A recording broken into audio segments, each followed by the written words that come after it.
Un après-midi, au mois de décembre 2012, je quittais la ville en bus pour accomplir mon devoir. J'étais à moitié endormie quand mon téléphone portable a sonné. J'ai décroché et j'ai entendu un policier dire « C'est elle ». Je n'ai pas eu le temps de réagir avant qu'il n'arrive jusqu'à moi et ne m'arrache mon téléphone et mon sac. Je lui ai demandé « Que faites-vous? Avez-vous un mandat ?» Un autre policier s'est alors mis à crier très fort « Tu vas la fermer !» Ils m'ont forcé à descendre du bus et m'ont fait monter dans une voiture. Je ne savais pas où est-ce qu'ils allaient m'emmener et ce qu'ils allaient bien pouvoir me faire. J'avais très peur. Alors je me suis empressée de prier Dieu. Que Dieu me donne la foi et la force de rester ferme dans mon témoignage. Au poste, les policiers m'ont emmené dans une salle d'interrogatoire et menotté à une chaise. J'avais les mains et les pieds entravés et je ne pouvais pas bouger. Ils m'ont demandé « Es-tu une dirigeante? Dis-nous qui t'a converti. D'où venais-tu et où allais-tu » Je n'ai pas répondu. Et ils ont commencé à me menacer. « Si tu refuses d'avouer, on te déshabillera, on te versera de l'eau froide et on te laissera geler dehors. » Étant de constitution fragile depuis l'enfance, je détestais le froid. Et j'avais une maladie cardiaque. On était en plein hiver et il faisait froid à l'intérieur, même vêtu. S'ils me déshabillaient, me versaient de l'eau froide dessus et me traînaient dehors, je serais vite frigorifiée. Et je mourrais avant le lever du soleil. J'étais terrifiée. À cet instant, j'ai pensé à des paroles de Dieu. Tu ne dois pas craindre. Avec mon soutien, qui pourrait jamais bloquer cette route? Souviens-toi et n'oublie pas. Tout se produit par ma bonne intention et tout est sous mon observation. Peux-tu suivre ma parole en tout ce que tu dis et fais? Lors des épreuves du feu, invoqueras-tu à genoux ou trembleras-tu incapable d'avancer? Amen. Amen. Ces paroles m'ont donné de la foi et de la force. Et j'ai prié Dieu en silence au fond de moi. Oh Dieu, toute chose est indéniablement sous ton contrôle. Tu as permis à ces policiers de m'arrêter aujourd'hui et je m'en remets à toi. Je préfère mourir que d'être un Judas et je témoignerai pour toi. Amen. Comme je refusais de parler, ils m'ont forcé à retirer mon blouson. Ils m'ont versé de l'eau froide sur la tête. J'ai grelotté de la tête aux pieds. Puis ils m'ont surveillée pour que je ne m'endorme pas. Le lendemain matin, 3 membres d'une unité spéciale sont arrivés. L'un d'eux a regardé mon dossier et sans prévenir, s'est mis à crier d'un coup. « On sait que tu es une dirigeante. Où tu étais ces derniers jours et où tu allais. On sait déjà tout. Alors dépêche-toi d'avouer. » En disant ça, il est venu me gifler, alors qu'il portait des gants en cuir. J'ai ressenti une douleur fulgurante. Ensuite, ils m'ont emmené dans une pièce qui n'avait pas de caméra de surveillance, m'ont assis sur un tabouret. Ils m'ont menotté les mains dans le dos en les serrant très fort. Et ils ont enfoncé mes chaussettes dans ma bouche.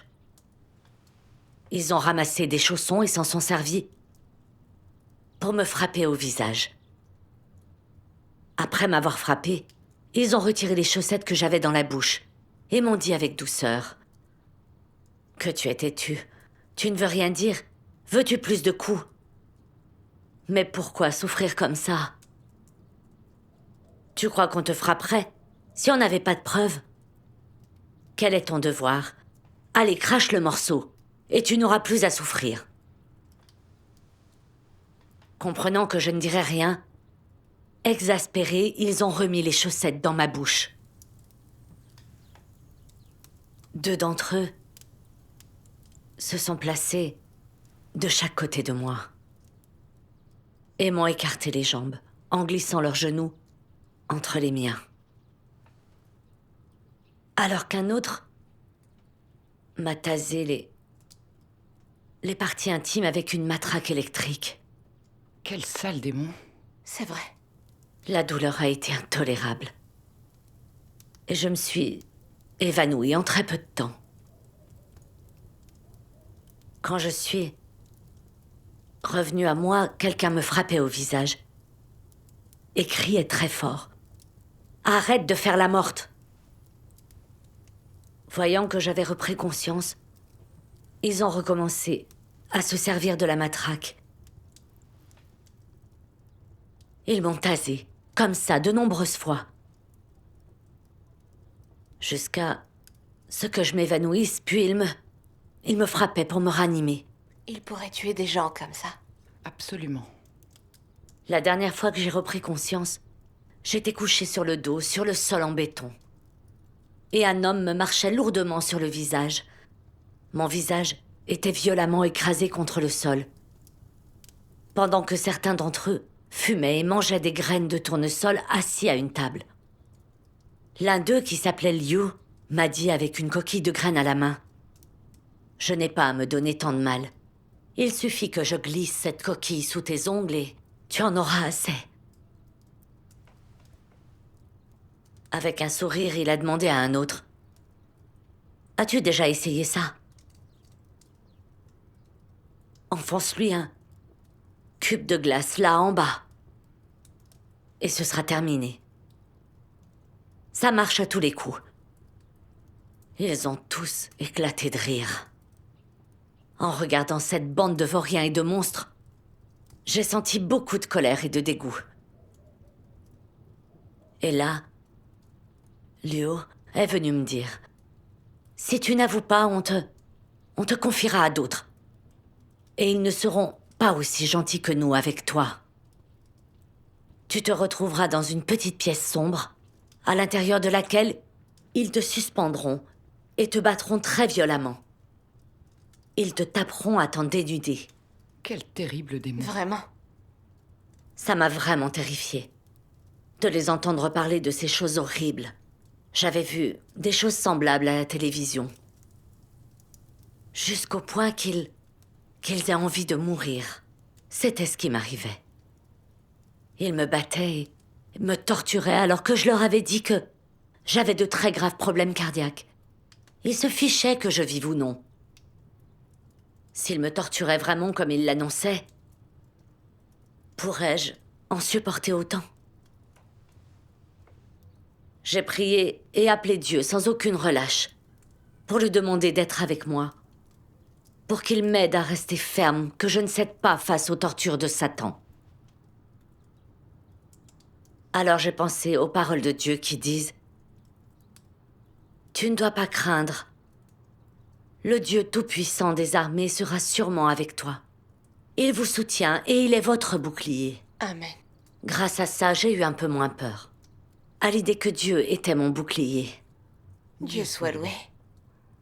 Comme je ne parlais toujours pas, l'un d'eux a dit: « Si tu avoues, on te laissera partir. On ira te chercher à manger et à boire. Tu n'auras plus jamais à souffrir. Et nous non plus. »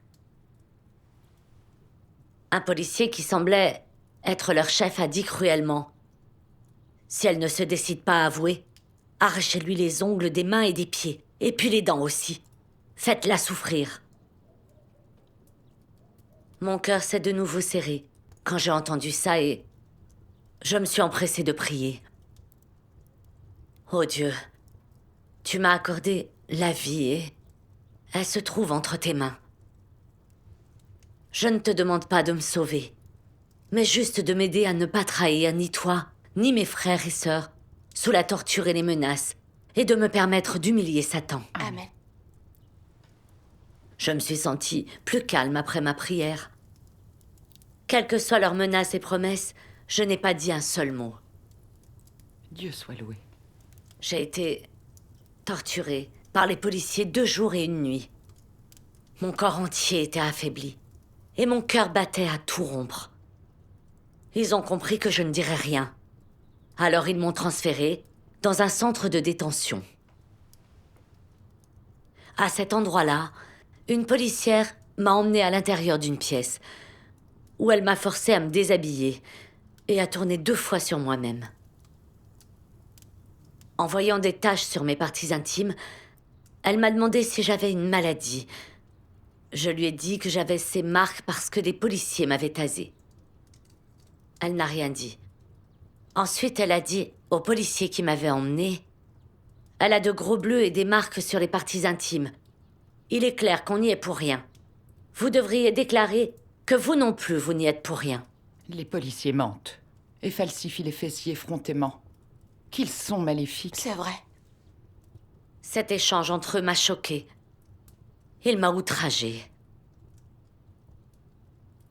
Vers 20h le même jour, les membres de l'unité spéciale sont revenus. Mon cœur s'est encore affolé et j'ai tout de suite prié Dieu. Oh Dieu, je ne sais pas de quelle façon ils me tortureront aujourd'hui. S'il te plaît, sois avec moi et donne-moi de la foi et de la force. Après ma prière, j'ai pensé à des paroles de Dieu.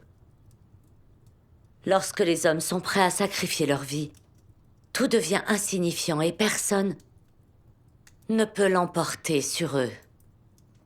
Qu'est-ce qui pourrait être plus important que la vie? Ainsi, Satan devient incapable de faire plus chez les hommes. Il ne peut rien faire avec l'homme. Même si, dans la définition de la chair, on dit que la chair est corrompue par Satan. Si les gens se livrent réellement et ne sont pas conduits par Satan, alors personne ne peut l'emporter sur eux. Amen. Ces paroles de Dieu m'ont donné de la foi. J'étais prête à sacrifier ma vie, à mourir, plutôt que de trahir Dieu et dénoncer mes frères et sœurs. C'était comme si les mots « prête à mourir » étaient tatoués sur ma peau. Et je me sentais en mesure d'affronter la torture. Dieu soit loué. Le policier Liu m'a interrogé. « Quel est ton pseudonyme? Dis-moi tout ce que tu sais sur l'Église. Dépêche-toi d'avouer. Tu nous épargneras des efforts, et à toi de la souffrance. » J'ai dit, je n'ai rien du tout à avouer. Exaspérés, ils ont commencé à me torturer par le froid. Par le froid? C'était en décembre, le mois le plus froid dans le nord de la Chine. Les policiers m'ont emmené devant la fenêtre, m'ont retiré mon manteau, ont menotté très violemment mes mains serrées derrière mon dos et ont soulevé ma chemise jusqu'à mes épaules, en plaçant mon dos au niveau de la fenêtre. Il y avait une épaisse couche de neige dehors. Un vent glacé soufflait sans arrêt. Le froid était mordant. Ils ont retroussé mon pantalon jusqu'au-dessus de mes genoux, m'ont retiré mes chaussettes et ont mis mes pieds dans une bassine d'eau. Ensuite, ils m'ont versé de l'eau glacée sur la tête et ont trempé mes chaussettes pour les frotter de bas en haut sur mes jambes, de mes pieds jusqu'en haut de mes genoux. Ils ont mis un chiffon mouillé sur le bord de la fenêtre, jusqu'à ce qu'il gèle pour le placer sur mon ventre. Ils essayaient de te faire mourir de froid? Vraiment, quel démon. Je sentais le froid traverser tout mon corps intégralement.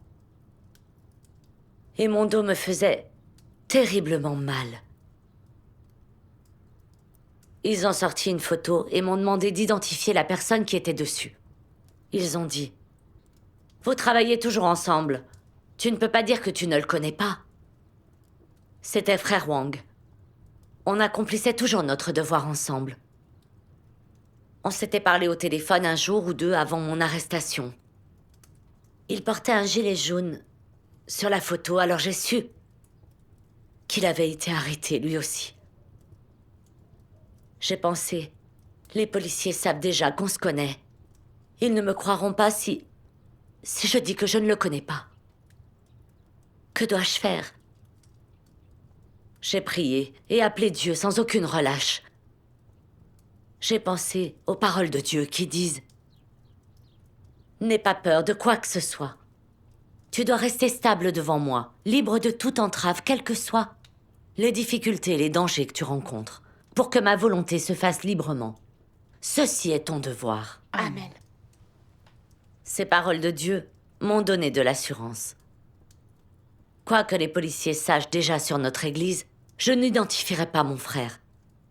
Et je ne devais surtout pas leur fournir d'informations sur lui. Non. Je n'ai pas dit un mot. Alors ils ont commencé à me menacer en disant « Ne sois pas si têtu. » Lui non plus ne disait rien au début.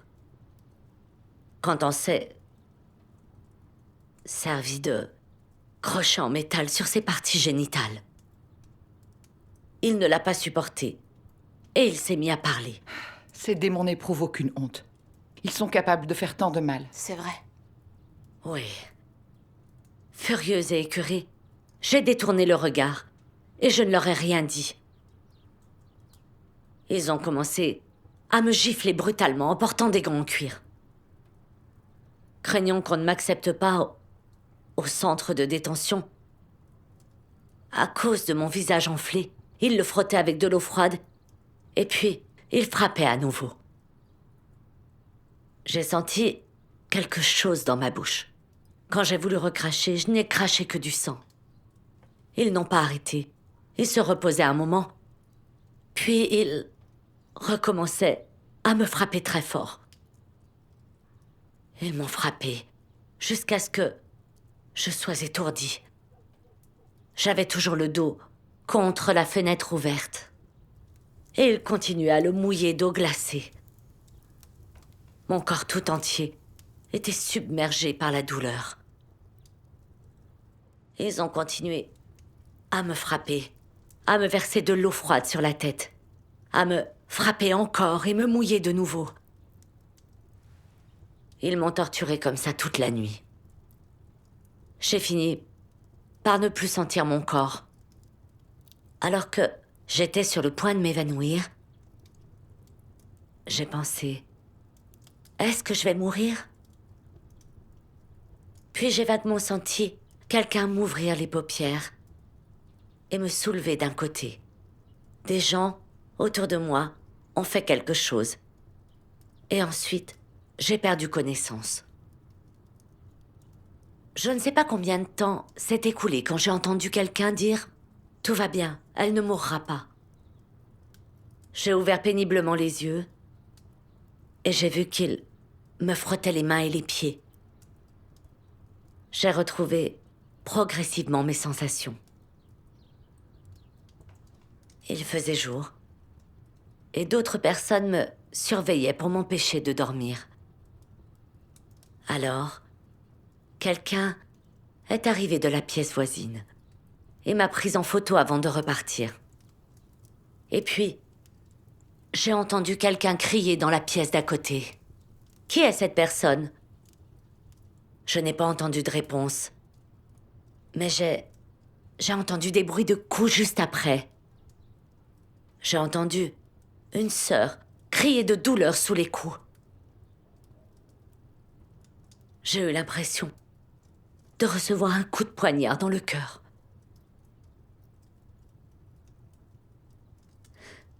Cette sœur avait choisi de se laisser frapper plutôt que de me dénoncer.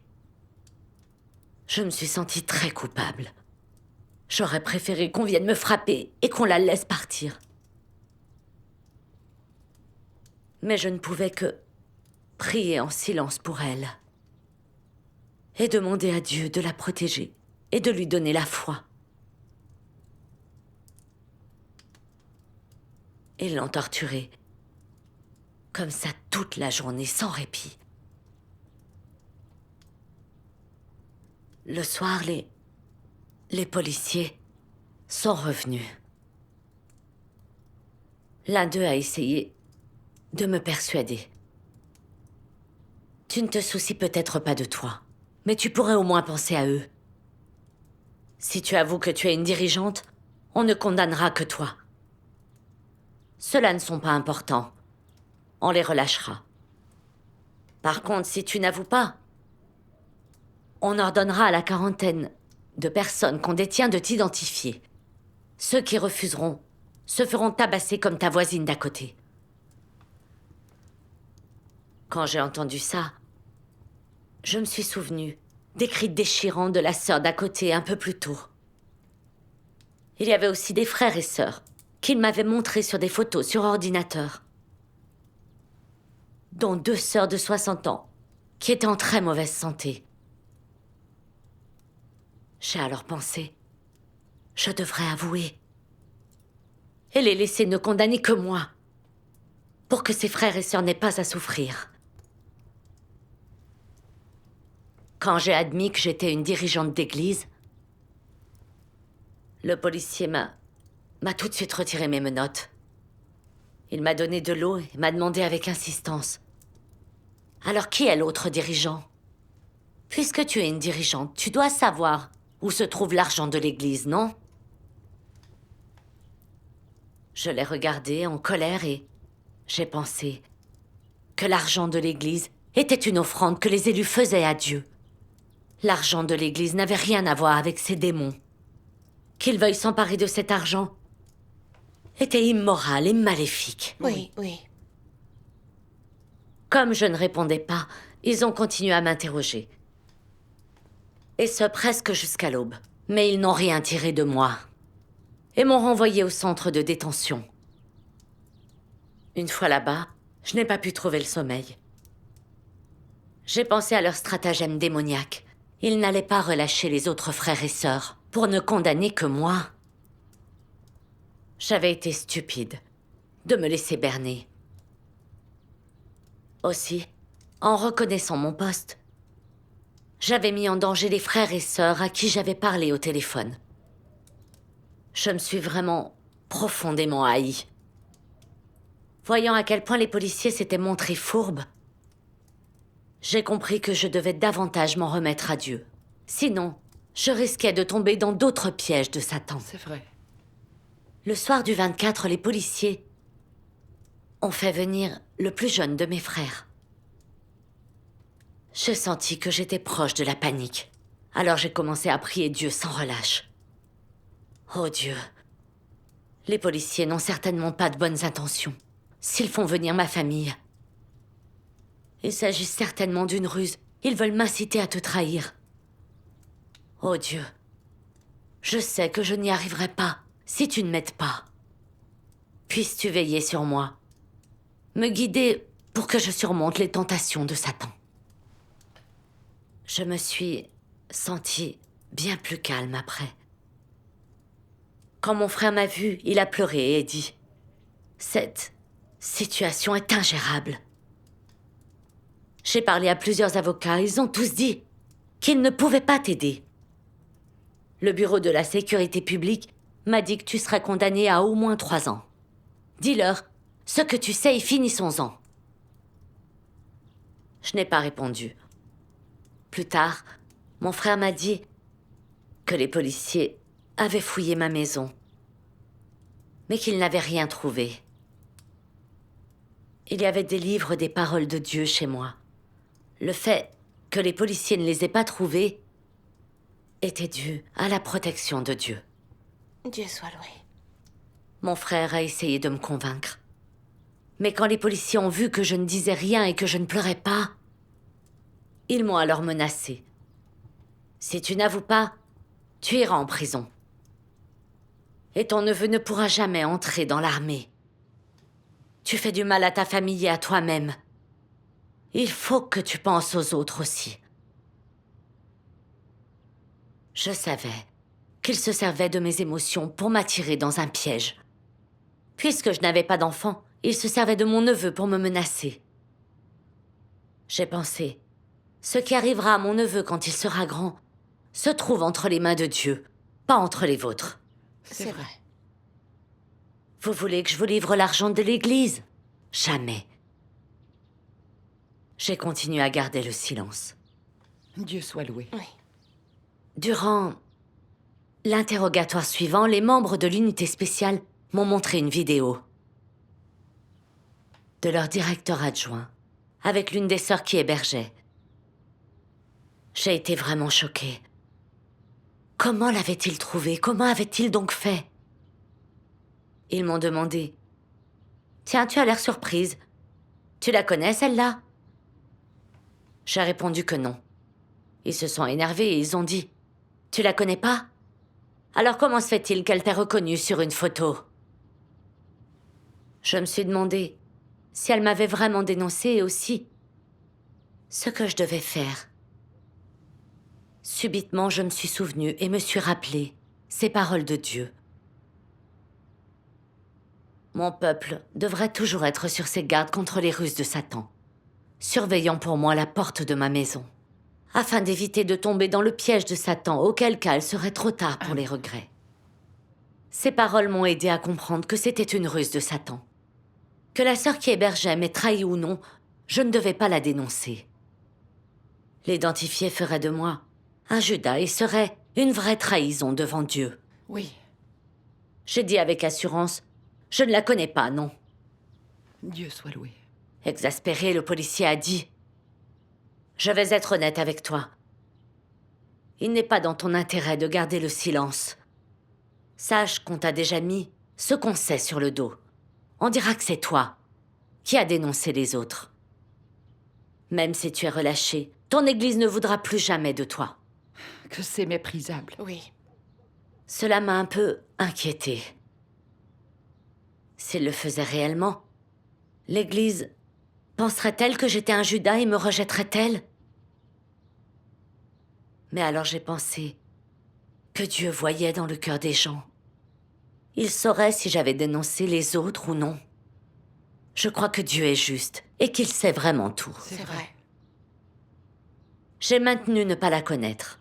Dieu soit Dieu loué. soit loué. Cette humiliation a enragé les policiers.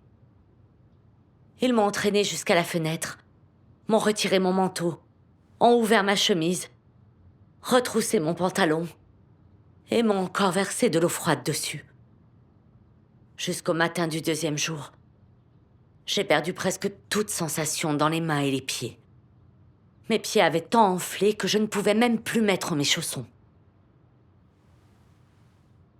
Les policiers ont continué à me demander où se trouvait l'argent de l'église et à essayer de me faire dénoncer les autres. Je me taisais. Alors ils ont continué à me torturer par le froid. Un policier a dit, très méchamment, « Ce n'est pas grave si vous mourrez, vous autres croyants. Si tu ne te décides pas à avouer, je te tuerai. » J'ai pensé, même si tu me tues, je ne trahirai jamais Dieu, ni mes frères et sœurs. Amen. Plus tard, j'ai finalement appris que la sœur ne m'avait pas trahi, c'était faux. Ils avaient menti pour me piéger, pour que je trahisse cette sœur. Du fond du cœur, j'ai remercié Dieu de m'avoir empêché de tomber dans le piège de Satan. Dieu soit loué. J'ai été torturée, comme ça pendant 2 jours. À un moment, un policier de 50 ou 60 ans est venu. Il a demandé au policier Liu, « T'as essayé cette méthode ?» Liu a répondu, « Pas encore. » Les autres sont alors tous partis. Liu s'est approché de moi, a glissé ses mains sous ma chemise et m'a pincé les tétons très fort. J'ai eu horriblement mal. Mais je ne pouvais pas bouger, parce que j'avais les mains menottées derrière le dos.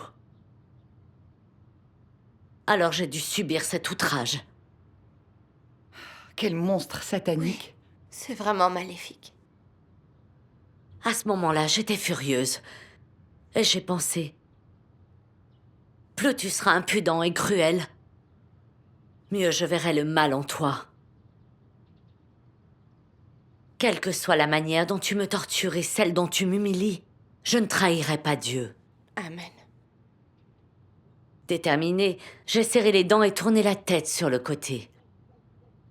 Alors, il a commencé à me toucher le ventre.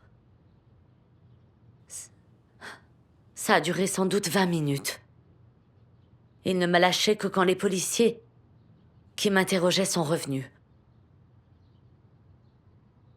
Ensuite, ils ont recommencé à me torturer par le froid. Exactement comme avant. À chaque fois, ils me plaçaient près de la fenêtre pour me frigorifier. Quand j'étais transie, ils me poussaient sur le côté et fermaient la fenêtre pour me laisser me réchauffer. Quand j'étais réchauffée, ils me frigorifiaient de nouveau. J'avais si froid que je claquais des dents et je tremblais tellement que la chaise en métal sur laquelle j'étais assise s'est mise à trembler aussi. En me voyant comme ça, ils se sont moqués de moi. J'ai été torturée encore et encore. Je me suis donc extrêmement affaiblie. Parfois, je m'endormais en pleine torture. Voyant que je ne parlais pas, ils ont commencé à me menacer en disant « Si tu continues à te taire, on te confiera à la brigade criminelle. Et ils ne seront pas aussi gentils que nous avec toi. » J'étais si furieuse que je leur ai demandé « Mais quelle loi, ma foi, viole-t-elle? Est-ce que j'ai commis un meurtre, un incendie, pour que vous me torturiez comme ça ?» Ils ont répondu, embarrassés « Tu ne violes pas la loi. » Puis, ils sont partis. J'ai pensé, je ne fais que croire en Dieu. Je n'ai violé aucune loi qui soit. Le Parti communiste s'affole et emploie toutes sortes de méthodes méprisables contre moi. Et maintenant, la brigade criminelle va venir m'interroger. Ils n'arrêteront qu'une fois que je serai morte. J'ai pensé aux paroles de Dieu qui disent «